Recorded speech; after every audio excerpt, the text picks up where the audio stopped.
अगर आपको ये कहानी अच्छी लगे तो प्लीज़ वीडियो को लाइक कर दीजिएगा एंड चैनल को भी सब्सक्राइब कर दीजिएगा। हेलो दोस्तों, मैं अशोक कुमार हूँ। आज मैं आपको एक ऐसी कहानी बताने जा रहा हूँ, शायद आपकी कहानी से मिलती-जुलती हो या से आपकी कहानी मेरे जैसी हो। मैंने प्यार पाने के लिए सारी हदें पार की, लेकिन अफ़सोस मैं कभी उसे पा ना सका। मुझे उसकी चिड़िया की इतनी आदत हो गई थी, ख्वाबों ख़्यालों में, हकीकत में सिर्फ़ मुझे उसी लड़की की चिड़िया ही नज़र आती थी। मुझे नहीं पता था कि यह मेरी हवस है या मेरा प्यार है, लेकिन मैं प्यार उसे बहुत करता था। मेरी उम्र 19 साल है। मैं एक जानकार आदमी हूँ, जैसे कि मैं मनुष्यों पर जादू करता हूँ। किसी को मैं अपने बस में कर लेता था। जो भी किसी से करवाना हो मैं करवा लेता था। अगर किसी को मारना हो तो मैं मार भी देता था। अपने जादू से भूत-प्रेत मेरे काले थैले में रहा करते थे। ज़्यादातर मैं अपना समय श्मशान में गुज़ारा करता था। किसी भी मनुष्य को भूत-प्रेत लग जाते थे तो मेरे पास आया करते थे। एक बार की बात है, मेरे पास एक लड़की आई। उस समय मैं अपना भोजन कर रहा था। मेरे से उसने कहा, "बाबा, एक लड़की आई है, जिसे कहते हैं भूत लगे हैं।" मैं खाना खाकर बाहर आया तो मैंने देखा सुंदर सी नारी मेरे चबूतरे में बैठी है। मैं पास गया और बैठ गया। जब मैं उसके पास बैठा और मैंने उसे देखा तो मैं अपना जादू जितना कुछ मुझे आता था मानो जैसे मैं भूल गया हूँ। इतनी सुंदर नारी मैं आज तक नहीं देखी थी। जब मैं उसकी नाड़ी चेक की तो उसे एक भूत लगा था और वह उसके दिमाग पर हर रोज वार करता था। मैंने उसे दवाई वगैरह दी और झाड़ा। मैंने कहा, अब तुम्हें आराम लग जाएगा। इतना कहते ही वह जाने लगी। मैंने उसे रोका और कहा, तुम्हारा नाम क्या है? उसने अपना नाम शकुंतला बताया। मैंने शकुंतला से कहा, कल रविवार है, कल तुम्हें फिर से आना है। मैंने अपना सारा प्रोग्राम सेट कर लिया था। जैसा कि मैं आपको बताया, मैं किसी को भी अपने बस में कर लेता हूँ। शकुंतला अगले दिन मेरे पास आई। मैंने ऐसा जादू चलाया, शकुंतला मेरी पूरी तरह बस में हो गई। मैं शकुंतला को कमरे में ले गया। मैंने शकुंतला की चिड़िया उड़ा दी। मैंने शकुंतला के साथ वो सब किया। मैं ठहरा सन्यासी। मैं बहुत दिनों से किसी की चिड़िया ना देखी थी, ना ली थी। अब मैं पूरी कसर निकालने लगा। इसलिए आप बहुत फड़फड़ाई, पर मैंने दबोच रखा था चिड़िया को। करीब 30 मिनट तक चिड़िया के मैं बहुत मज़े लिए। फिर मैं शकुंतला को बाहर लेकर आया और मैं फिर से जादू किया। शकुंतला फिर से वैसी ही हो गई। पर शकुंतला को एहसास हो रहा था मेरे साथ कुछ तो हुआ है।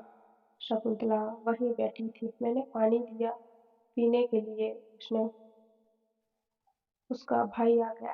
भाई उसका 11 साल का था। शकुंतला के मम्मी-पापा नहीं थे। मैंने शकुंतला से पूछा, यह कौन है? शकुंतला ने पूरी कहानी मुझे बताई। पर मैंने जो शकुंतला के साथ किया था, मुझे अब उसका अफ़सोस होने लगा था। मैंने एक मजबूर लड़की का फ़ायदा उठाया। मैंने शकुंतला को अपने चेले के साथ घर भिजवाया। शकुंतला को मैंने यह भी कहा, अगर तुम्हें किसी भी प्रकार की कुछ ज़रूरत हो तो मुझे बेझिझक होकर बता देना। शकुंतला ने कहा, ठीक है, और वह वहाँ से चली गई। मैंने शकुंतला के बारे में बहुत कुछ सोचा। मैंने यह भी सोचा कि मैं यह सब काम छोड़ दूँ और एक नॉर्मल लाइफ जीऊँ। मैं शकुंतला से शादी के ख्वाब देखने लगा था। मैं चाहता था कि मेरी शादी शकुंतला से हो जाए। ऐसे ही एक दिन शकुंतला मेरे पास आई। शकुंतला का भाई छोटा था। उसके माता-पिता नहीं थे। जो भी बात मुझे करनी थी, मैं शकुंतला से ही करनी थी। शकुंतला को मैंने कहा, मैं तुमसे शादी करना चाहता हूँ। शकुंतला बहुत डर गई। कहने लगी, बाबा जी, यह सब कैसे हो सकता है? आप बाबा ठहरे, मैं साधारण सी लड़की हूँ। मैंने शकुंतला को कहा, नहीं, सब छोड़ दूंगा। तुम शादी के लिए हाँ कह दो।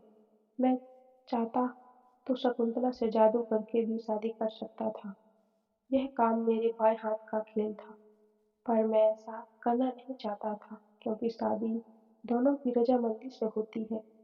शकुंतला को मैं सोचने का मौका दिया और मैंने कहा, अगर तुम्हारा मन हो तो हाँ कहना, अगर नहीं हो तो ना कहना। मैं तुम्हारे साथ कोई जोर जबरदस्ती नहीं करूँगा। शकुंतला पूरे 7 दिन बाद फिर मेरे डेरे पर आई और उसने जो कहा मुझे यकीन नहीं हो रहा था। शकुंतला शादी के लिए राजी हो गई। मैं शकुंतला ज़्यादा खुश हो गया था। उसी दिन से मैंने अपनी जादू का सारा सामान अग्नि में समर्पण कर दिया और एक नॉर्मल लाइफ में आ गया। मैंने पहले तो अच्छे से एक मकान बनाया, आप उसमें रहने लगा। मेरा भी कोई नहीं था दोस्तों। मेरे माता-पिता बचपन में ही एक कार एक्सीडेंट में गुजर गए थे, तो मुझे उनके जाने का इतना ज़्यादा सदमा लगा, मैं यह सब करना शुरू कर दिया था। जो मेरे चेले-चपाटी थे बस मेरे लिए ही वह सब मेरी फैमिली थे। मैंने उन्हें भी समझाया और नॉर्मल लाइफ जीने को कहा। वह सब मान गए। फिर हमने सबने एक घर बनाया, सब उसी में रहने लगे।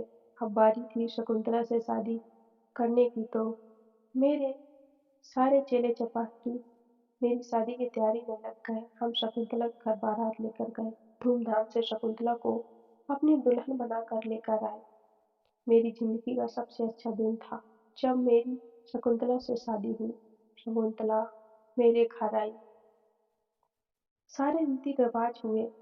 अब बारी आई हमारे सुहाग रात की। मैंने शकुंतला के साथ वो सब तो पहले से ही कर रखा था, पर उसमें इतना मज़ा नहीं आया जो अब आने वाला था।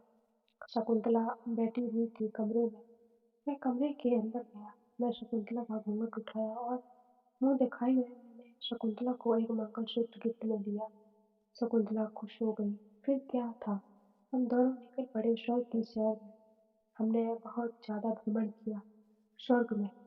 सारा कुछ घूम भाग कर जहाँ तक छक थक जाते थे, थोड़ा रुक जाते थे। ऐसे ही हम पूरी रात करते रहे।